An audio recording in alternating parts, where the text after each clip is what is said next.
Block के सरकारी उच्चतर माध्यमिक विद्यालय अकलवारा में शुक्रवार को बड़े विवाद ने लोगों को हिला दिया। प्रभारी प्राचार्य जीपी वर्मा पर 2024 से 25 की 11वीं की परीक्षा परिणाम में हेराफेरी, छात्र छात्राओं के साथ गलत व्यवहार और पढ़ाई बाधित करने का गंभीर आरोप लगा है। शनिवार सुबह 7 बजे पंचायत के ग्रामीणों, छात्रों और उनके अभिभावकों ने स्कूल के मुख्य गेट पर ताला जड़ दिया। बच्चों का टूट गया आत्मविश्वास। वे नाराज थे। प्राचार्य वर्मा पर छात्रों को मानसिक रूप से परेशान करने और मनमाने फैसले लेने का आरोप था। स्कूल परिसर में घंटों अफरा-तफरी मची रही। पढ़ाई पूरी तरह ठप हो गई। सरकारी स्कूल की पढ़ाई पर ग्रहण लग गया। ग्रामीणों और छात्रों ने आरोप लगाया कि साल भर मेहनत करने वाले छात्र छात्राओं को जानबूझकर फेल कर दिया गया। बहुत से ऐसे छात्र थे जो असल में पास थे, लेकिन प्राचार्य की मनमानी ने उन्हें फेल दिखा दिया। इससे बच्चों का आत्मविश्वास टूट गया। बिलासपुर, कई छात्र डिप्रेशन के कगार पर पहुंच गए।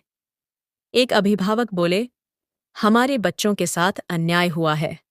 पास हुए बच्चों को फेल दिखाकर उनका करियर बर्बाद करने की कोशिश की गई। एक छात्र ने कहा, हमसे कहा गया कि तुम फेल हो। हमारी कॉपियां भी नहीं दिखाई गईं।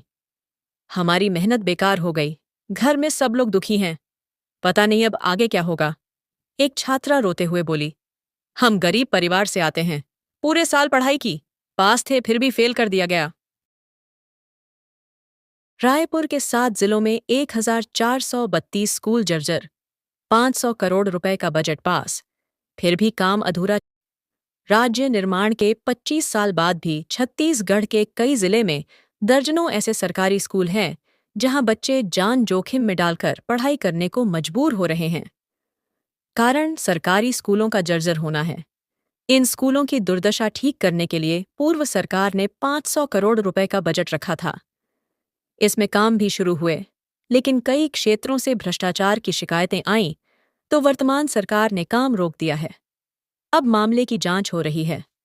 स्कूलों के जर्जर हालत से बच्चे भी परेशान हैं और सरकार से उम्मीद लगाए हैं। पत्रिका की टीम ने कई जिलों के स्कूलों को खंगाला तो कई चौंकाने वाले तथ्य सामने आए। कुछ सरकारी स्कूल तो ऐसे हैं जहां बड़ी अनहोनी हो सकती है। ऐसे में नया शिक्षा सत्र शुरू होने के बाद विभाग की तैयारियों पर सवाल खड़े होने लगे हैं। बस्तर संभाग के 7 जिलों में 1542 स्कूल जर्जर। जगदलपुर सीएस। बस्तर संभाग के 7 जिलों में 1542 स्कूल जर्जर स्थिति में हैं। सालों से इन स्कूलों की मरम्मत और नए निर्माण की मांग की जा रही है, लेकिन मांग अधूरी है। स्कूल शिक्षा विभाग ने जर्जर भवनों के सुधार की पहल नहीं की है। बच्चे पानी टपकते भवनों में पढ़ाई करने मजबूर होंगे। बस्तर जिले में तो कई बार हादसे भी हो चुके हैं। जर्जर भवन की छत का जर्जर हिस्सा कक्षा में गिर चुका है। स्कूल भवन जर्जर होने की पुष्टि लोक शिक्षण विभाग बस्तर ने की है।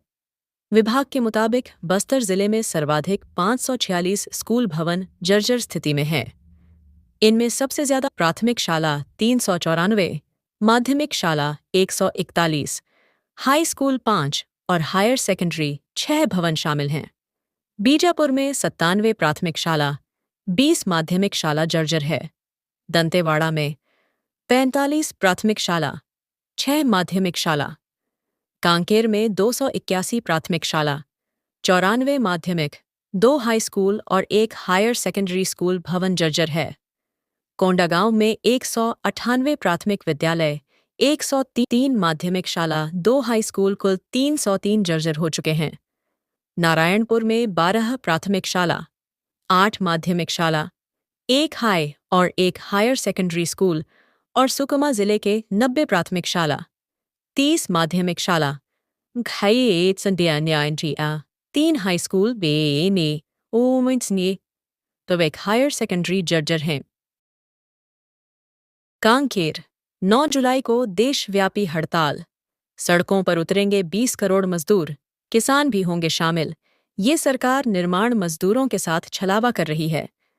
सभी योजनाओं की राशि में कटौती कर निर्माण मजदूरों के हितों की योजनाओं पर कुठाराघात कर रही है। केंद्र और राज्य सरकार की डबल इंजन सरकार की श्रमिक विरोधी नीतियों के खिलाफ 9 जुलाई को देशव्यापी हड़ताल में छत्तीसगढ़ के निर्माण मजदूर भी शामिल होंगे। राजमिस्त्री मजदूर रेजा कुली, एकता यूनियन के राज्य अध्यक्ष देवचंद भास्कर एवं महासचिव ओम प्रकाश देवांगन ने एक संयुक्त प्रेस बयान जारी कर दी।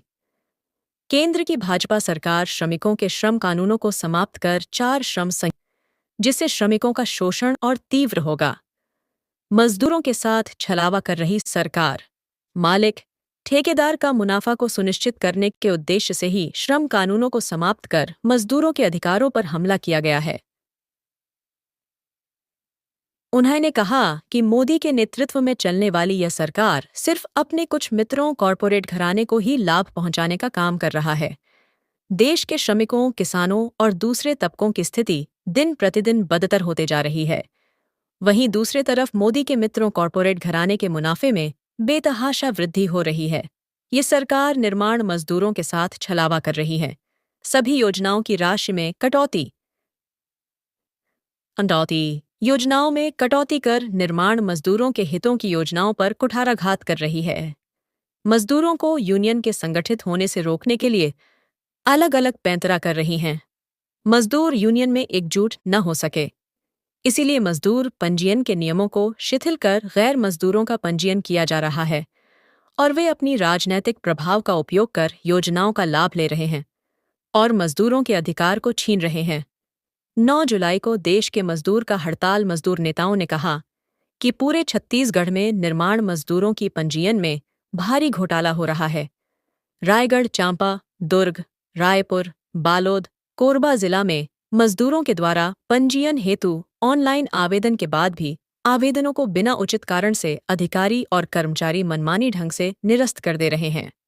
जिला के श्रम कार्यालय भ्रष्टाचार का एक केंद्र बना हुआ है, जहां पर पंजीयन से लेकर योजनाओं के लाभ के लिए कर्मचारियों का जेब गरम करना पड़ता है। नेता द्वय ने कहा कि भाजपा की डबल इंजन सरकार की मजदूर विरोधी नीतियों के खिलाफ आगामी 9 जुलाई को देश के मजदूर के हड़ताल के साथ छत्तीसगढ़ के निर्माण मजदूर भी शामिल होंगे। बीजापुर जिले के इंद्रावती नेशनल पार्क में नक्सलियों के बड़े कैडर की मौजूदगी की पुख्ता सूचना के आधार पर सुरक्षा बलों की संयुक्त टीमों ने सर्चिंग अभियान प्रारंभ किया है। बीजापुर में एक नक्सली ढेर, बारिश में भी अभियान जारी। हथियार भी बरामद। छत्तीसगढ़ के बीजापुर जिले के इंद्रावती नेशनल पार्क में नक्सलियों के बड़े कैडर की मौजूदगी की पुख्ता सूचना के आधार पर सुरक्षा बलों की संयुक्त टीमों ने सर्चिंग अभियान प्रारंभ किया है। यह अभियान शुक्रवार से ही जारी है, जिसमें सुरक्षा बलों और नक्सलियों के बीच रुक रुक कर लगातार मुठभेड़ हो रही है। इंद्रावती नेशनल पार्क क्षेत्र में बड़ा ऑपरेशन सर्चिंग के दौरान मुठभेड़ स्थल से अब तक एक पुरुष नक्सली का शव हथियार सहित बरामद किया गया है। हालांकि ऑपरेशन अभी भी जारी है, ऐसे में सुरक्षा कारणों से अधिक जानकारी साझा नहीं की जा रही है। बीजापुर दंतेवाड़ा सीमा पर चल रही ताबड़तोड़ फायरिंग, मुठभेड़ में एक नक्सली ढेर, इलाके में हड़कंप। बीजापुर दंतेवाड़ा सीमा पर एनकाउंटर। एसपी जितेंद्र यादव ने बताया कि सुरक्षा बलों का यह अभियान बीहड़ और अति संवेदनशील जंगल क्षेत्र में चलाया जा रहा है। अभियान की समाप्ति के पश्चात विस्तृत जानकारी उपलब्ध कराई जाएगी। सुरक्षा बलों की मुस्तैदी से एक बार फिर नक्सलियों नेटवर्क को गहरा झटका लगा है। छत्तीसगढ़ में लगातार हो रही मूसलाधार बारिश ने जनजीवन को बुरी तरह से प्रभावित किया है। कोरबा जिले के करतला ब्लॉक स्थित बांसाझार्रा में बनी स्टॉप डैम तेज बारिश की मार नहीं झेल सकी और बह गई, जिससे आसपास के करीब 20 एकड़ खेत पानी से लबालब हो गए। इसी के साथ 20 साल पुराना पुल भी भारी बारिश के कारण टूट गया, जिससे क्षेत्र में आवागमन पूरी तरह से ठप हो गया है। नदी नाले उफान पर हैं और आमजन की दिनचर्या ठहर सी गई है। सूरजपुर में भी पुलों पर भरा पानी। वहीं सूरजपुर जिले में भी हालात कम चिंताजनक नहीं हैं। रामानुजनगर ब्लॉक के देवनगर से पोड़ी और धनेशपुर से पंडरी मार्ग पर स्थित पुलों पर पानी भर गया है। ग्रामीणों को अब रोजमर्रा की जरूरतें पूरी करने के लिए 25 से 30 किलोमीटर की अतिरिक्त दूरी तय करनी पड़ रही थी। ऐसे में दुर्घटना की आशंका। पुलों के ऊपर बहते पानी की वजह से दुर्घटना की आशंका भी बनी हुई है। लेकिन फिलहाल वैकल्पिक व्यवस्था नदारद है। तस्वीरों में साफ देखा जा सकता है कि किस तरह तेज बारिश ने सड़कों और पुलों को निगल लिया है, जिससे लोगों की मुश्किलें और बढ़ गई हैं। सीजी व्यापम भर्ती परीक्षाओं में शामिल होने अभ्यर्थियों के लिए महत्वपूर्ण सूचना। अब आधार कार्ड से करवाना होगा EQQ। राज्य सरकार ने परीक्षाओं में होने वाले फर्जीवाड़े को रोकने के लिए एक महत्वपूर्ण निर्णय लिया है। CGPSC और व्यावसायिक परीक्षा मंडल की सभी भर्ती परीक्षाओं में भाग लेने वाले प्रतिभागियों को अब आवेदन के समय आधार कार्ड से अपना eKYC करवाना होगा। परीक्षा के समय आधार के माध्यम से सत्यापन किया जाएगा। आवेदकों को करवाना होगा eKYC। छत्तीसगढ़ लोक सेवा आयोग CGPSC और व्यावसायिक परीक्षा मंडल व्यापमम नीटे की तरफ से होने वाली भर्ती परीक्षाओं के लिए अब आधार कार्ड के जरिए eKYC करवाना अनिवार्य होगा। राज्य शासन की तरफ से इस संबंध में अधिसूचना जारी कर दी गई है। बता दें कि परीक्षाओं में होने वाले फर्जीवाड़ा को रोकने के लिए यह नई व्यवस्था लागू की जा रही है। प्रदेश में CGPSC और व्यापमम ही सबसे ज्यादा भर्ती परीक्षाएं करवाते हैं। भर्ती परीक्षा के लिए आवेदन करने के समय ही अभ्यर्थी को आधार कार्ड के माध्यम से eKYC करवाना होगा।